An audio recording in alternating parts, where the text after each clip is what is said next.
A warrant of arrest was issued because the magistrate says there's no such procedure. She's not in willful default, for God's sake.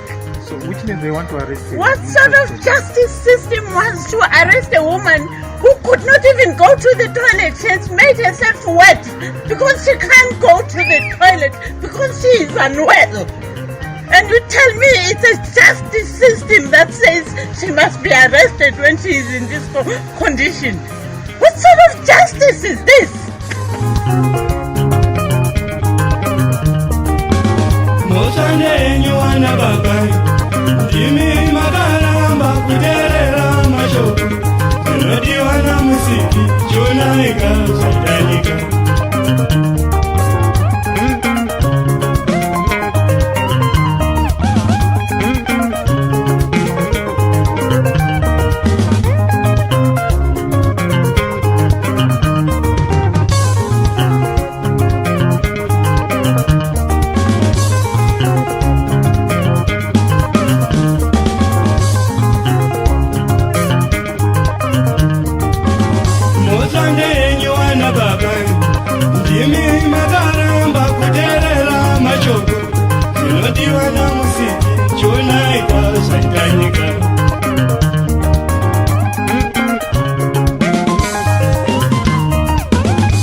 On this, the free talk in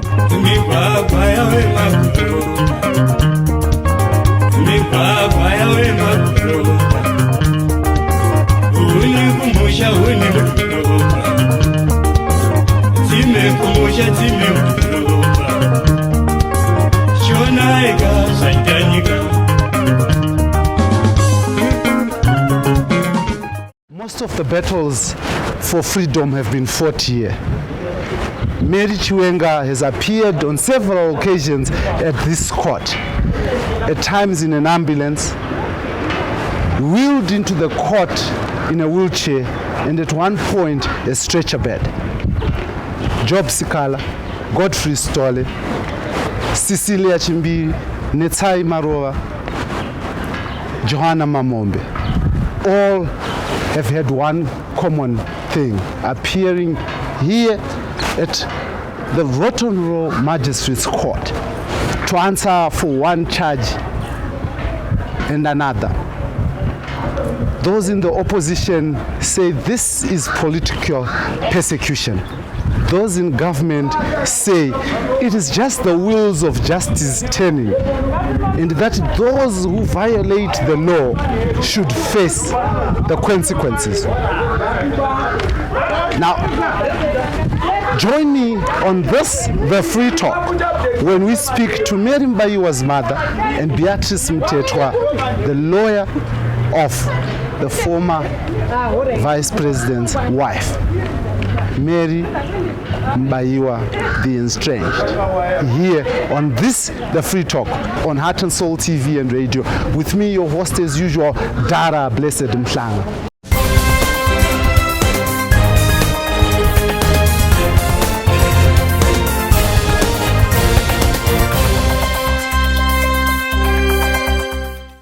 Welcome back to this, the free talk on Heart and Soul TV and radio, and we're going to be joining Mary Mubaiwa's mother, where we are going to be discussing her journey so far since Mary was arrested in 2019, the current state of her health, and how she is faring with the legal and judicial system. And later on I'll be joined by Beatrice Mthethwa, where we'll discuss the legal issues with her lawyer.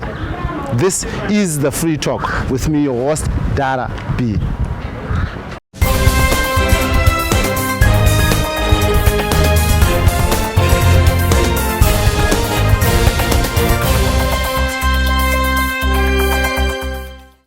Mama, thank you very much for joining us. Just wanted to hear from you, Mama, maybe the current condition of your daughter, Mary. Right now, Mary is not feeling well. I can say she's critically ill, and I've made an appointment with the doctor. We have to take her to the hospital as soon as possible. So I'm preparing right now to take her to the hospital. Just maybe explain to us, the state, because if you just say critical ill, she'll be able to walk by herself. She's not walking, she's not talking, she's not eating. That's all. But yesterday, I understand you also went to court with her. Yeah, she was on a wheelchair. She was on a wheelchair, she was drowsy, she didn't even know where she was. But because we had to take her to court, we had to find other means, and the only choice we had was to use a wheelchair. And has there been any acknowledgement of these conditions by the court that your daughter is in? Yeah, there is some acknowledgement, because when we take her, they don't put her in the dock as usual. They just go do the court proceedings while she's seated in the wheelchair, not in the dock. So which means they know and they acknowledge that she's not well. And how are you taking this? How are you surviving with this? It's only by God's grace. That's all I can say, because I don't know where I'm getting the strength to carry on, but I can say it's only by God's grace. Let us talk about your lawyer. How has she been of assistance to you, Beatrice? That lawyer is God sent, because since she started working on the case, that is 2019 up to this day, so far we have only paid her $20,000 for all the ups and downs that she's doing, the running up and down. We've only paid her $20,000. We've read that you're paying her $7,000 every time she goes to court. Oh, where would I get the $7,000? Because Mary is always in and out of hospital, and we have to pay for the hospitalization. And we have never received an invoice from Mrs. Mthuli. When we decided to give her the $20,000, it's not that she even sent us an invoice, but we, as human beings, we felt we were, obliged to pay her something for the effort that she's putting. So that is why we paid her the $20,000. Otherwise, she never sent an invoice. She never asked for any payment. So up to now, we've only paid the $20,000. I know she has been. The last time we went to court, she was so emotional about it, and she spoke to the media. How did it make you feel that your lawyer felt so emotional about your daughter? This is why I said she's God sent, because she's like taking Mary as her own daughter. That's why she's putting her. That's why she sometimes gets emotional. She's trying to help her. She's putting 101% effort, but hitting a brick wall. So that's why at times she gets emotional. I know Mary used to have businesses that she used to run. What have happened to those businesses as she struggles with her health? Yeah, it's difficult to answer, because she has no access to some of her businesses. Everything has been blocked, so she has no access. So she has no source of income at the moment. So all the burden of the fees, of the medical bills, you are taking care of them? Yes, we are. This is why we are not even affording to pay our lawyer at the moment. How deep is your pocket? Oh, very shallow. Because since 2019, Mary hasn't been feeling well, so we are running up and down, going to hospitals, and it has affected our businesses. But what would you wish to have? She's tried to go to South Africa for medical attention. Do you think that would help if she was to get it? I'm sure it would. Because the doctors here, those that are willing to assist her, They've tried their best, but looks like it's not, enough. So maybe if we could get outside help, outside medication, outside hospitalization, outside opinion, maybe it will help. Do you think there are better facilities outside Zimbabwe? Yeah, of course. Of course. But you used to have happy times with your daughter, and now just take us to the emotional feeling of it. Yeah, I think I don't have enough words to say how this has affected me, because my daughter is a happy somebody who would work for her kids, who would, she has a golden hand that if she touches something, it all blossoms. So that was Mary for you.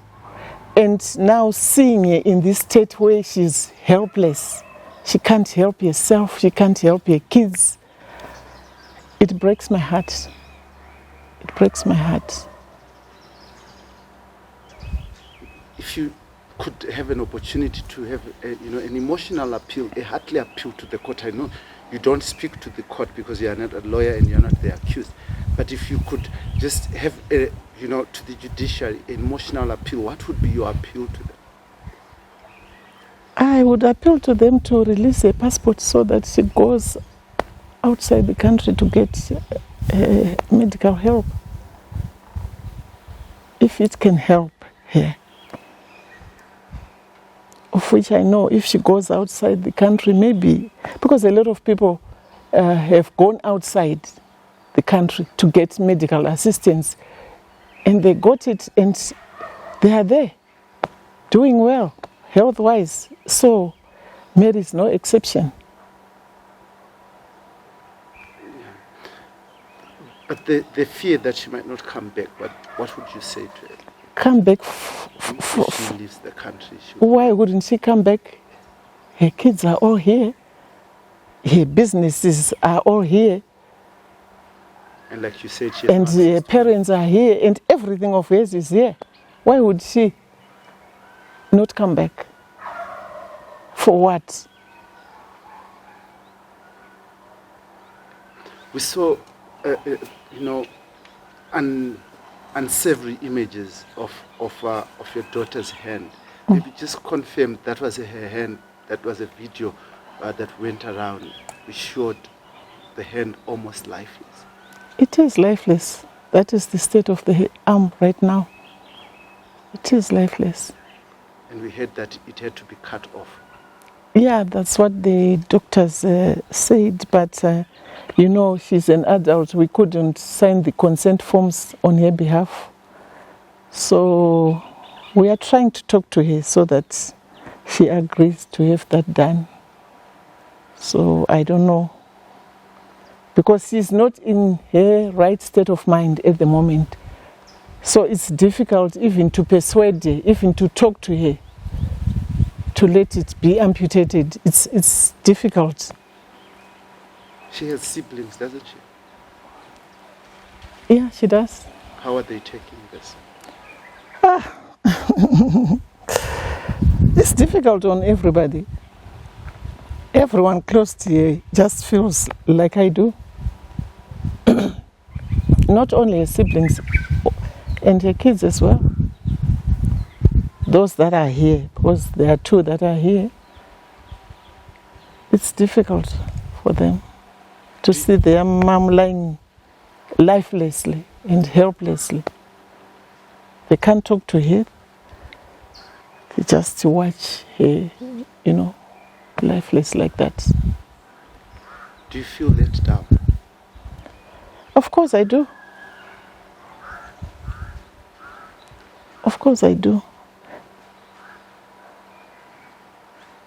Because I think every human being deserves this same treatment, whether rich or poor, and For Mary, I don't think she's getting enough, fairness in everything. You've been silent as a family about this cause, and you've been quiet. Why have you chosen your silence? Because we are powerless, we are helpless, we are voiceless.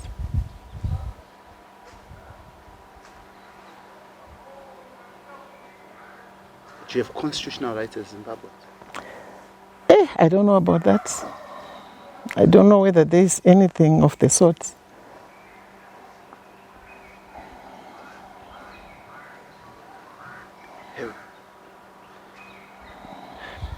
It's difficult because the Constitution guarantees you rights to access to health, rights to justice, and you seem to say that doesn't appear to exist. No, I'm saying personally, yeah, I've got access to health, to what have you, but I'm saying Mary is being treated differently. So, yeah, it's difficult in a situation. A situation is, I would say, it's unique. Have there been any attempts to get backdoor help and, for reconciliation? I wouldn't want to delve into that. Yeah.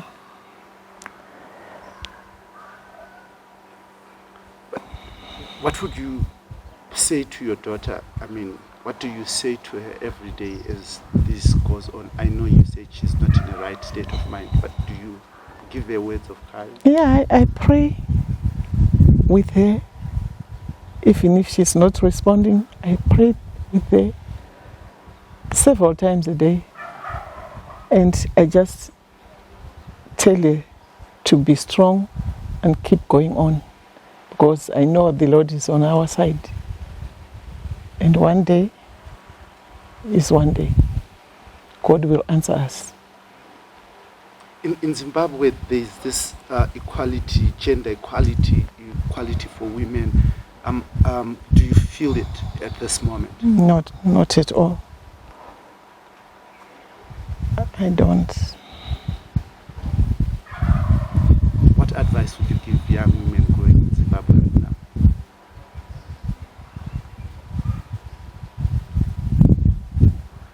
To stand up for their rights.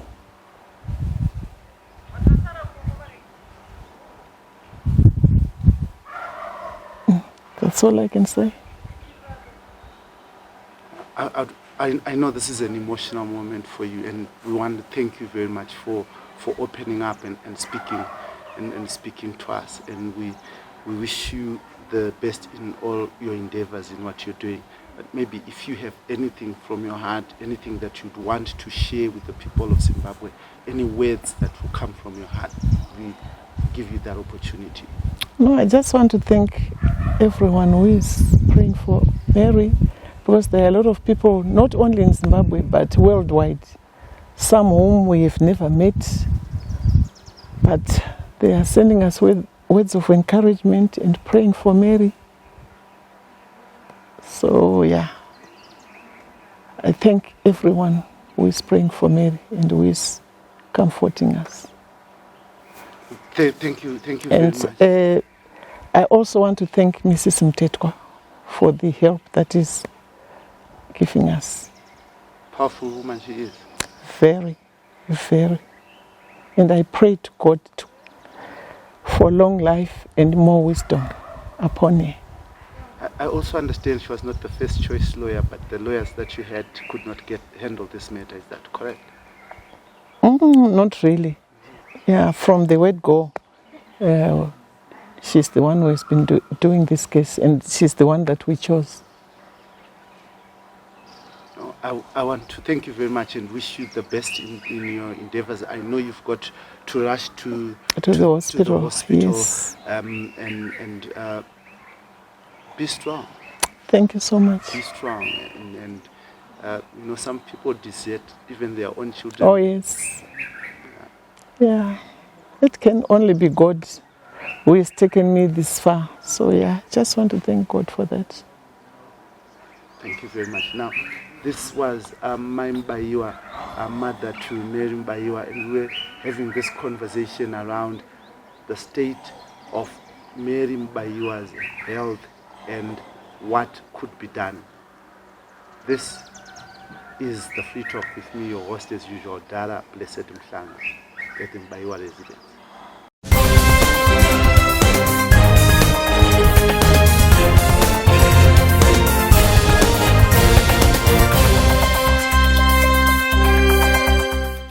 Thank you, Madam Ep24, for joining us. I just want you to just give us a brief rundown on Mary Mubaiwa's case. Of course, not the issues around the court, but how you are handling it so far. Well, as you know, Mary has quite a number of cases. There was the marriage case, which is now finished. You remember in that case that we had run-ins with the magistrate who was insisting that she was well enough to testify, despite on being 6 different drugs. Then there's the assault case on which we await a ruling on whether she should be put on her defense. And then there's the attempted murder case on which we are awaiting a ruling on whether courts in Zimbabwe have jurisdiction. Then we have the money laundering case, which was in court on the 16th for the magistrate to determine whether she should continue coming on remand and also reporting to the police, given her very serious condition and given the fact that on this case she was arrested in December of 2019. And the state has said it would be ready with its investigations and finalized on the 27th of January 2020. And the court said, no, she should continue coming to court. We have a pending urgent application before the High Court where we have asked for the release of her passport so that she could get the second opinion she so desperately requires. The state, of course, has opposed that, despite her condition. So that's where we stand with the various cases. The criminal justice system has clearly been weaponized to fight an ailing woman who really ought to be in a medical institution as opposed to the courts. You've seen how she has to be dragged to court on wheelchairs. And the court system appears just not geared to have any, justice being tempered with any mercy at all, if we can call it justice at all. But we have seen that she's visibly ill, and we have seen the picture of her hand, which actually looks very lifeless. Has there no precedence in the judicial system that someone can be given an opportunity to recover until they are fit to come to The court? precedents are there, but they just don't apply to Mary. Just looking at the application for her passport to go for a second opinion, I was in court this last Monday, the 15th, and Henrietta Rushwaya applied for the return of her passport so that she could attend a conference somewhere. And Michael Reza had a note written to the prosecutor consenting to the release of her passport so that she could travel, provided she brings it back on the 30th of September. Mary has filed a similar application at the High Court, and the very same state that has consented to Henrietta Rushwaya's passport release is opposing the release of her passport. Where is the fairness in that? When you talk about justice being even-handed and equal treatment before the law, where is the equal treatment before the law of these two women? One ailing and desperately in need of medical attention, one not ailing but very well connected. Where do we stand as a justice system? How is that possibly fair? But Mary was once well connected. Is she still not? Because you bring in the issue of It's precisely because she's no longer well connected that she's being subjected to this. If Mary was well and required her passport to go to a conference and she was well connected, she would be getting that. This is why when we talk about equality before the law, we're talking about utopia. It simply does not exist in current day Zimbabwe. But you still appear before those courts. Why? I do, because what else can one do? You know, I know that there's been social media claims that I'm doing it because I'm being paid huge amounts of money, which anyone who has followed my cases knows is not true. And the Mubaiwa family has not been able to pay me the amount that they've paid me to date is only $20,000 from December 2019. And I've done that for a whole lot of other clients when they need assistance. And this includes current sitting government ministers who had no access to money at the time, and I assisted them. Some of them haven't even paid me, who includes people like the War Veterans Association. You can go and ask Christopher Mtswanga or Matema Tanda how much they paid me when I represented them during their time of need.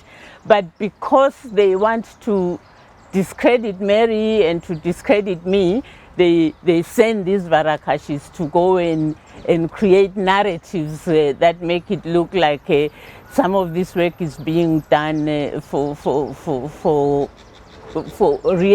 financial benefit. Yes, lawyers do get paid, but I've never dropped a client on the basis that they are unable to pay, because I believe people are entitled to justice. If they can pay in the future, then they can pay in the future. Mary's account are inaccessible to her precisely because the bank she was banking with has not released her funds and refuses to release her funds when we write to them. Is there any particular reason why they refuse to release the funds? Because we spoke to Mary Mubaiwa's mother early on and said those bank accounts are frozen. Are they? Well, she cannot access the funds, although the bank claims that the funds are actually not frozen. But a former husband can access the same accounts. So they've never replied to my letters when I've said that, you know, why are you making it impossible for her to access her funds? Which bank is this maybe? It's CBZ Bank. So you have evidence that the account is being accessed, but just not by Mary? Well, I've written to them and she has reported that monies have been drawn by her ex-husband and his son, but she has not been allowed to draw money as and when she needs it.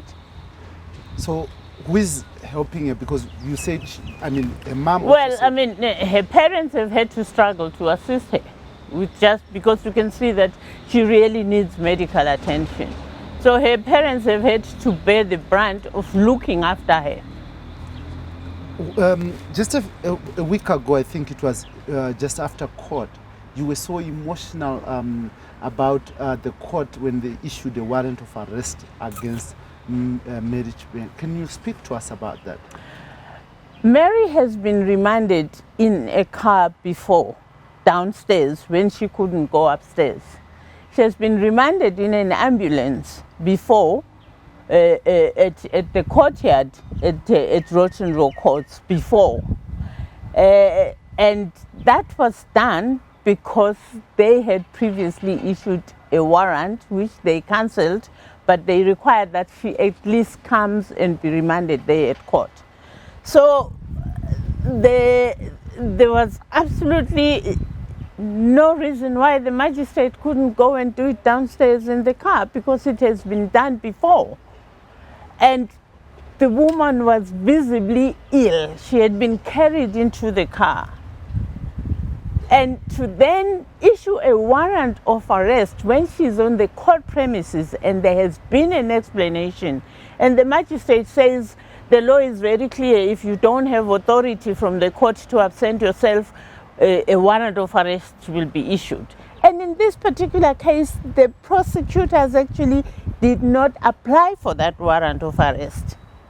It was the magistrate without any application, who issued that warrant of arrest. I was upset because firstly, you know, it was male magistrates who went to remand Mary downstairs previously. And here is a female magistrate who you expect to have a bit of empathy, who refuses to go and remand her in the car on the basis that she had no authority to absent herself. She did not willfully absent herself. She was on the court premises. She could not come upstairs because physically she could not walk unless someone carried her. And I was upset that this can be done in the name of justice by someone who said they will respect the Constitution, which guarantees the right to health and also just to be treated with dignity. The indignity of Mary being forced to come to court in her state is just such that any normal human being would feel the empathy. Doesn't matter whether you care for her or not, doesn't matter whether you know her or not. From just a human perspective, nobody should be put through the indignity of what Mary is being put through. We have seen sometimes our courts sitting in hospital. Can you tell us how that ends up happening? A court is not the four walls in which we sit at Russian Row. A court is where the magistrate convenes and sits within the jurisdictional area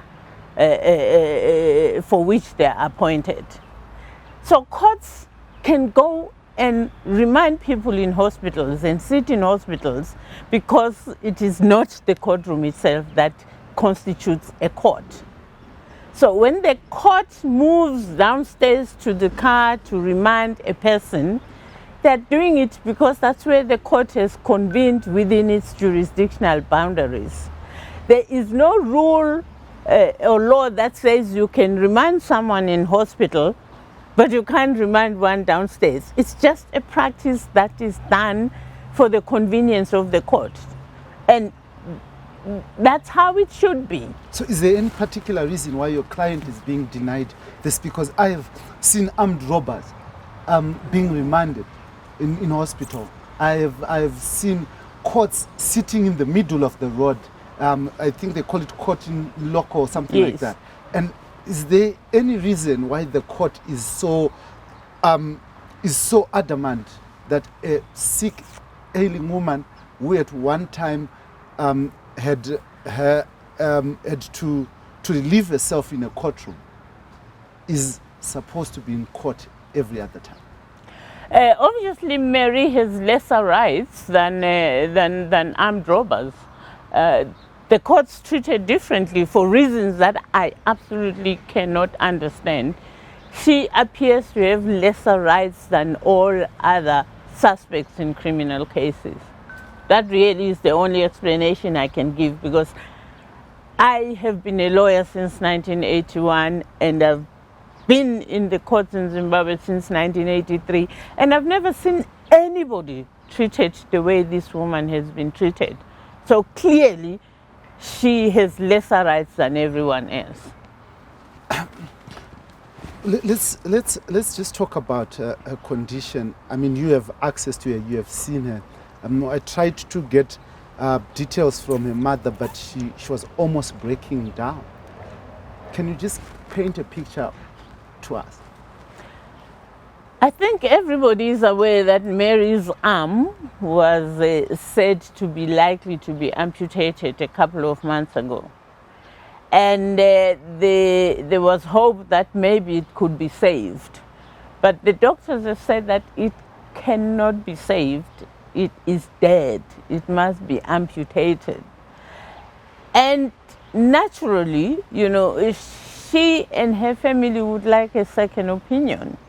When you look at the hand physically, and all of you have seen how her arm looks, there can be no question that she needs serious medical help. And if it means going all over the world to get the second opinion she needs, and if that can result in her arm being saved, anyone and everyone would like to do that. but she's being denied on the basis that she is a flight risk. Where can Mary go in her condition? How would she live? She can't move, she can't walk, she can't do anything. So on what basis is anyone saying she is a flight risk? She needs two helpers. Her mother is her caregiver. So if she is going to be a flight risk, it means her entire family will be a flight risk because they are caring for her, because she's incapable of caring for herself. So on what basis is anyone saying that those injuries or wounds that she has, are not serious enough to stop her being a flight risk? The woman is on a wheelchair, for God's sake. You have handled divorce matters in your life as a lawyer, 40 years of it, have you? I have, yes. I've done quite a few. Have you ever seen any as acrimonious as this? There is always acrimony, but even the most acrimonious of the divorces that I've had, the acrimony ends at some stage, especially where people have moved on. But for some reason, it appears that the only thing that will stop Mary being persecuted is death. Because she's not entitled to justice under our justice system. She's not entitled to full medical attention when she requires it according to our justice system. She's not entitled to go and look for the expertise that she's entitled to get to attend to her health according to our justice system. That really is where we are. But you do appreciate that she faces serious allegations, like, for instance, the attempted murder of a whole vice president. It's an allegation, and it has not been proved. And if it was a strong case, why has it taken so long to come to fruition?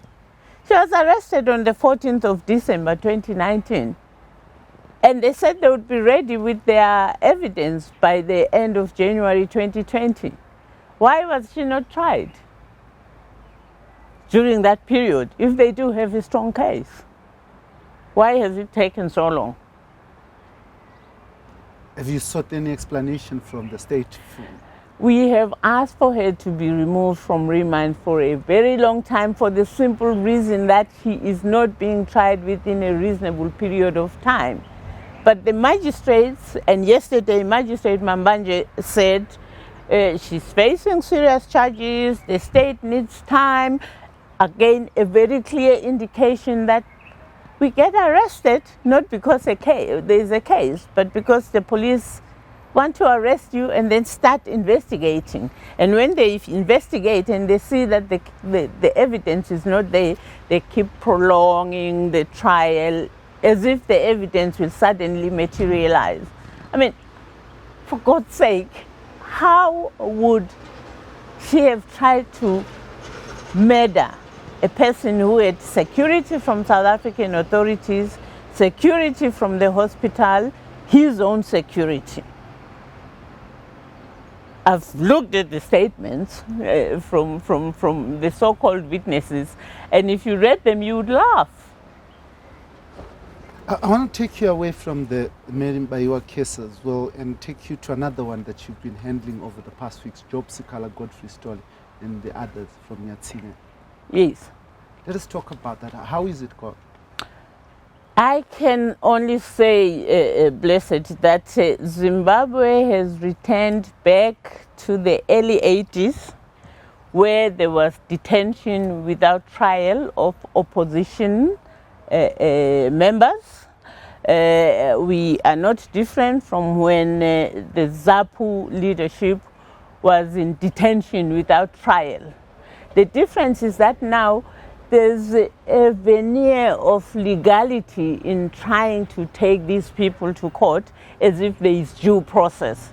The bottom line is that those people are in custody for no other reason than that they are opposition leaders. They've been denied bail for no other reason than that they are, in fact, political leaders.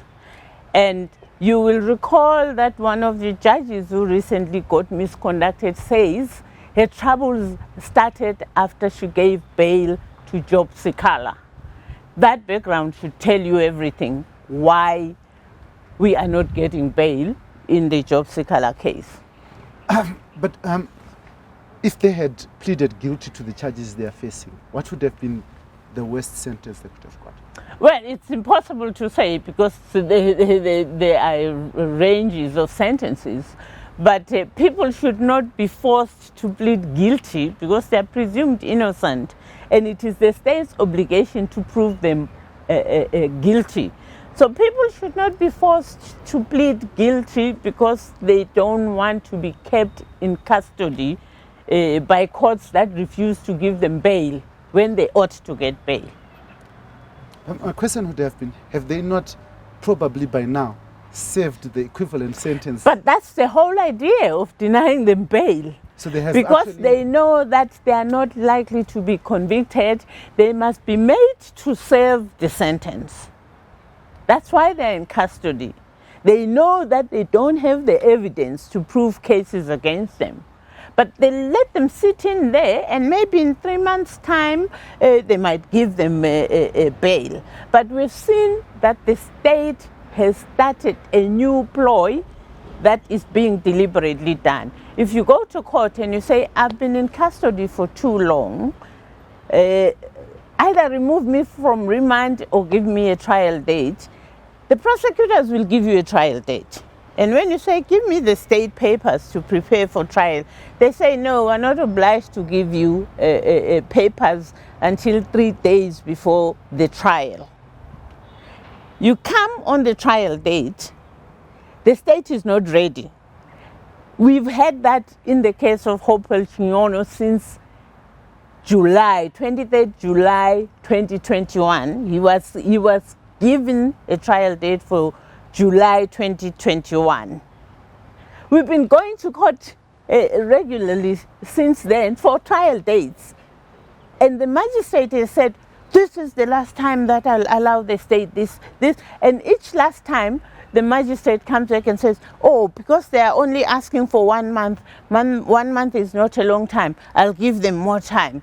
Oh, because they say they've gone to ask for evidence from Twitter, I'll give them 1 more time. And we lead evidence to show that there's been no request to Twitter, and in any event, Twitter does not get involved in that. Evidence that they are unable to controvert, the magistrate still remands him anyway. The desire there is to keep your movement restricted, to curtail your rights through a pretense that this is a justice system. It just isn't. The criminal justice system has been weaponized to deal with perceived enemies of the state. That is the bottom line right now. So, are you saying that we are worse off than we were with Robert Gabriel? Well, I'm not going to compare one dictator to another, but the system has not changed because the ZAPU leadership that was detained without trial was under Robert Mugabe's leadership. The bottom line is that instead of getting better, ZANU-PF as a ruling party is getting worse. And it is getting worse in capturing the judiciary. And we are getting judicial officers who are more and more afraid to assert the judicial authority that they hold for fear of what has happened to those who have asserted their judicial independence and judicial authority.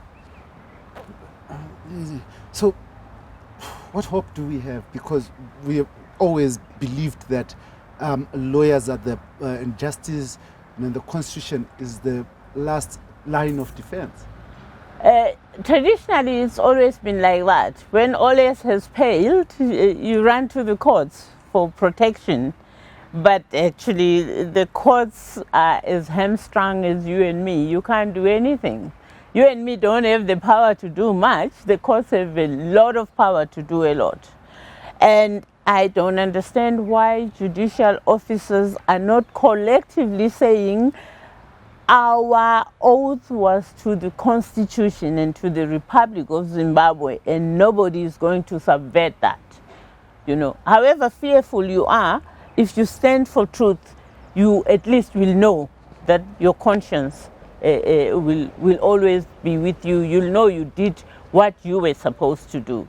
I don't understand why people with the judicial powers that the Constitution gives our judicial officers will not collectively exercise those powers. You'll see that the cases don't go to all the magistrates and to all the judges. Certain cases at the magistrates court, you know that Mary Mubaiwa was tried under anti-corruption court for an assault, anti-corruption court for a breach of the Marriage Act. What has anti-corruption court got to do with assault and the Marriage Act? You can see that there's a coterie of magistrates that has been chosen to do this. There are a lot of good magistrates, but they'll never be given certain kinds of cases because they will simply apply the law. There are many good judges, but they will not be given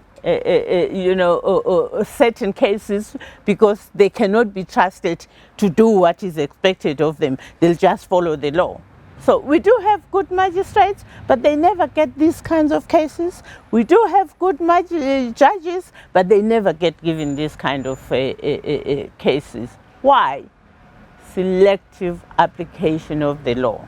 But even if they are good, as you'd say, earlier on you mentioned about the judge who was charged for misconduct. And I also remember a strong letter that came from the Minister of Justice, Ziyambi, to then Judge President, when that landmark ruling was delivered. So does it even really work or help being a good magistrate or a good judge in Zimbabwe? Well, if you know that you have options, because if you have a law degree, you don't really have to be a magistrate and you don't really have to be a judge. You have other options that are open, but we all don't think the same. That threat by the Minister of Justice was not the first time that threats were being issued to the legal profession and to judges. Threats have been issued before against lawyers, against doctors, against judges who don't do what is expected of them. So yes, there is a fear factor. But despite that fear factor, I am absolutely certain that there are some judges who still do the right thing if they were given these cases, but they'll never be given those cases. Of course, those judges who want to do the right thing, like the three who did what they believed was the right thing, we all know that their careers are hanging somehow, somewhere in the balance. And so once your line minister issues those threats, clearly the fear factor will come in, more particularly for those judges who may not have the options that a whole lot of others have, and therefore they will just comply and do what they think is expected of them by the minister. I want also to, what is the state of health or morale of Job Scholar, Honorable Job Scholar, Godfrey Stolle, and the other Nyatsime? Well, I've only been in contact with Job and Godfrey. Naturally, you can see that the target is more Job, but because he's co-accused with Godfrey, Godfrey and the others are now a victim of clearly, Job being the target. But their morale is high. I mean, Job is a politician, so he believes in what he believes in. But he really ought not to be in prison for doing what he was doing as a lawyer appointed by the Ali family.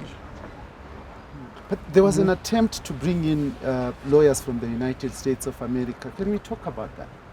Well, I wasn't involved in that, but those lawyers obviously cannot do anything in Zimbabwe. So it obviously it must be for advocacy purposes, taking the case to other international institutions. Amazing. But what advice would you give to young women growing up in Zimbabwe, especially because of this political exposure that we have seen in the cases that you're handling? I think women, should come out strongly against this abuse, because you can see the way they've treated the trio of Joanna Mamombe, that they're basically saying if you are a female and you think you can venture into politics, the only political party you can join is ZANU-PF. That is where you can do your politicking. If you go into politics, into any other party other than ZANU-PF, who call you? Is the gender balance? There can never be gender balance where we are, because even the politicians who are in ZANU-PF, they are in there at the mercy of the men, at the pleasure of the men, and they get appointed to positions by the men, so they are not likely to make any noise. That is why politicians like Margaret Dongo basically had to be out of politics, because they were out of sync with what the ruling party is used to, where women will say, hey, Mazvita Baba, Maita Baba, thank you for giving me the ministerial position. Women must seek to get those positions on their own steam because they deserve them. Then we will have strong female politicians, not people who are put there simply because they are wearing skirts and are happy to go along with whatever the male politicians give them. I know you have to rush to court to deal with other cases, but what do you have anything, like I normally do with all guests, I'll ask them to speak from their heart, if there's anything that they want to share with the people of Zimbabwe, a message? I'll say to our political leadership, please restore the rule of law.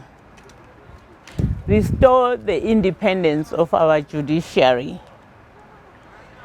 If you want to attract investment into the country and to grow the economy, respect provisions of the Constitution, because there is absolutely nobody in the world who will bring their hard-earned cash into Zimbabwe without the safety guarantees that the rule of law provides. Thank you very much for joining us on this Free Talk in partnership with the Frederick Newman Foundation. Now I was speaking to Madame Beatrice Mtetwa, who is representing a number of people in court who have claimed persecution or alleged persecution against them by state institutions. And as you've heard, Madame Mtetwa says the state or the law has been weaponized. Now, as we head to 2023 general elections, Zimbabwe continue to call for justice, continue to call for equality before the law. And Madame Mtetwa stands in that gap and calls for justice to be returned, for everyone to be treated equally, for everyone to be heard. Because we all are Zimbabweans. This is our country. We deserve what the Constitution gives us as a right. Thank you very much for joining us and choosing us at Heart and Soul TV and Radio as your station of choice. Justice must not only be done, but must also be seen to be done. And the lady justice must be blind to race, color, creed, or political connections. This is the essence of justice. Justice should be delivered regardless of who we are, who we are connected to. It must be blind. This is the Free Talk with me, your host Dara B, on this HSTV. Join us next time, and thank you very much for making us your station of choice, because we allow you to discuss all issues that are important. We ask the questions, so why? We make you know why you should care. Follow us on all our social media platforms on HSTV, at HSTV Zim, That is our Facebook page, HSTV Zim, our YouTube page, and at HSTV News on our Twitter page. As always, Dara B.